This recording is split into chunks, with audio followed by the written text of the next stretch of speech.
Votre deuxième question. Ouais, merci d'avoir rappelé que les habitudes alimentaires ont évolué. Et moi qui suis attaché à la cuisine française, je vois bien qu'elle a bien évolué depuis des dizaines d'années et qu'on mange pas vraiment à la française aujourd'hui. Il suffit d'ouvrir les frigos pour s'en convaincre. La deuxième question, c'était, vous avez évoqué pour L214 la question de l'élevage en fait, des animaux, leur mise à mort.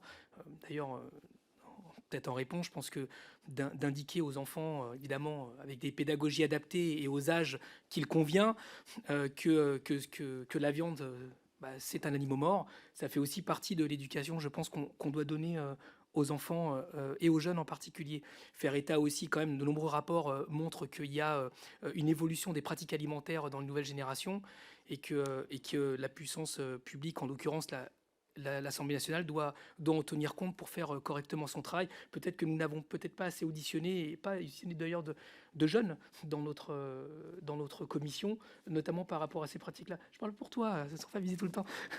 Je pense à des organisations de jeunes, de lycéens, lycéennes, etc. Je ne parlais pas de vous, messieurs. Une fois vous dire ça, vous verrez où je veux en venir, c'est que vous avez évoqué ça, vous avez évoqué pour Greenpeace notamment la question que ce n'était pas une association qui visait seulement la France, mais à l'échelle mondiale, européenne en particulier, vous l'avez dit madame.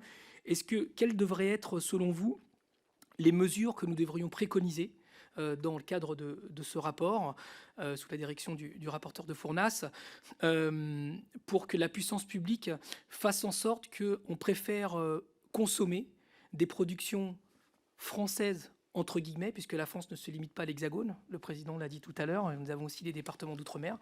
Est-ce qu'il faut davantage de contrôle? Est-ce qu'il faut davantage de promotion? Est-ce qu'il faut œuvrer sur quoi devons-nous agir, notamment par rapport à la grande distribution, pour faire en sorte finalement de privilégier des produits qui respecteraient mieux, on va dire, pour être dans un euphémisme, des produits finalement qui respecteraient et ce que vous défendez les uns et les autres en termes de protection des animaux, d'une certaine façon, je vais le dire comme ça trivialement, et aussi en termes du fait que ce que nous produisons est intimement lié à ce qui est produit à l'étranger et qui du coup, dans le cadre de la transition écologique, même si c'est un mot qui à mon avis n'a pas de transition, si ce n'est un empilement, va dans le sens d'importer de la nourriture ou des produits pour manger ce que nous avons dans l'assiette, mais qui ne dépend pas de la France en fait. Vous avez évoqué tout à l'heure les tourteaux de façon un peu éloignée que de soja que nous importons d'Amérique du Sud pour élever les animaux. Voilà. Comment est-ce que vous voyez le rôle de la puissance publique? Qu'est-ce que nous devrions mettre en place? Que devrions-nous préconiser pour relocaliser notre production? Manger français, si on peut de certaine façon, manger français, pas d'un point de vue nationaliste, vous aurez bien compris dans mon propos, mais d'un point de vue de faire en sorte que finalement, eh bien, nous soyons un pays qui permette de manger bien et que ce soit les paysans qui nous nourrissent et non pas l'agroalimentaire comme la Hollande que vous avez cité, qui aujourd'hui produit avec la chimie et pas avec la terre. Je commence. Non, mais en plus, je vais essayer d'être assez rapide dans les réponses parce qu'il y a d'autres personnes qui veulent poser des questions derrière. Oui, il y a encore beaucoup de questions. Donc, je vais essayer d'être rapide, désolée. Non, mais déjà, je pense qu'il y a un outil, en fait, qui permet de... Enfin, juste sur ce truc, moi, de manger français, je suis toujours un peu mal à l'aise parce qu'en réalité...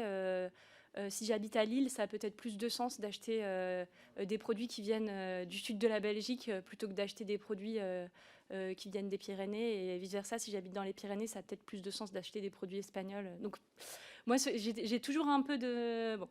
Mais il y a un outil qui permettrait de faire ça, qui est celui de l'affichage, enfin, en tout cas sur le volet environnemental, qui est celui de l'affichage environnemental, à condition que cet affichage environnemental, il prenne en compte la biodiversité de la bonne manière, ce qui n'était pas le cas dans la mouture qui avait été présentée.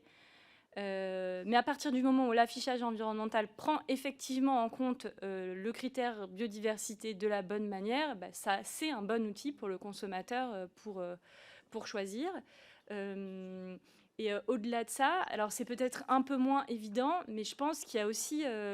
en fait, il y a plein d'outils autour de la question du marketing et de la publicité, en fait, parce que dire que c'est le libre choix du consommateur, en fait, c'est faux. On sait très bien que le choix du consommateur est très largement influencé par la publicité, le marketing. Et là aussi, je pense qu'il y a des choses vraiment intéressantes à creuser.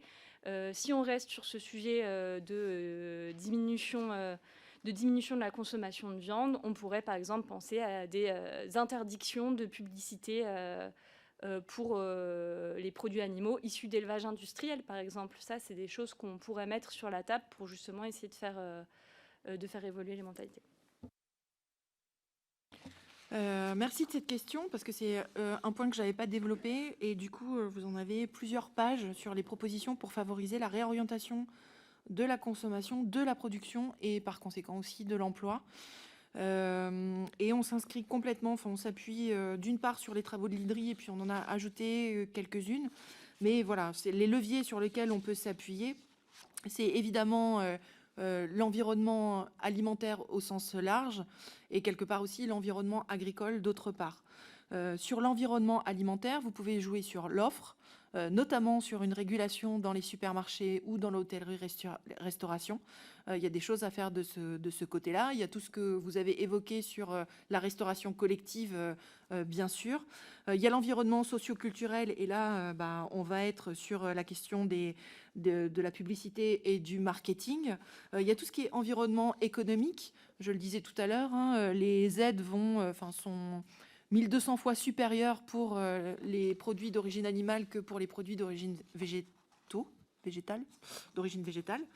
Voilà, donc peut-être cesser de soutenir l'élevage intensif, la pêche industrielle par les aides publiques, mais plutôt justement faire un accompagnement à la transition pour sortir de ça. Encourager la production végétale destinée directement à l'alimentation humaine, les fruits, les légumes et les légumineuses, comme vous l'évoquiez tout à l'heure. Évidemment, il y a la question cruciale de la rémunération des agricultrices et des agriculteurs qui fait partie de la question. Alors, est-ce que c'est les prix planchers, est-ce que c'est autre chose? Il faut voir.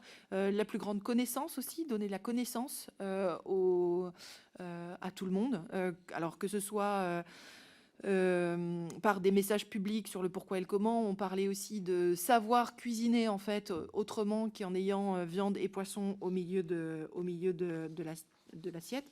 Et puis, comme proposition qu'on peut avoir, c'est faire d'un territoire un pôle emblématique d'un autre avenir possible. Et on pensait à la Bretagne, accompagner la Bretagne à sortir de l'élevage intensif, de la pêche industrielle. Elle a le triste record de souffrance animale engendrée par l'élevage intensif, et elle cumule aussi les problèmes qui lui sont associés avec la pollution des nappes phréatiques, les cours d'eau, les algues vertes, la dépendance aux importations, etc. Donc on peut agir là-dessus, et je vous renvoie aussi à l'exemple très concret de la filière œufs, du coup, qui a effectué une évolution assez spectaculaire en une quinzaine d'années.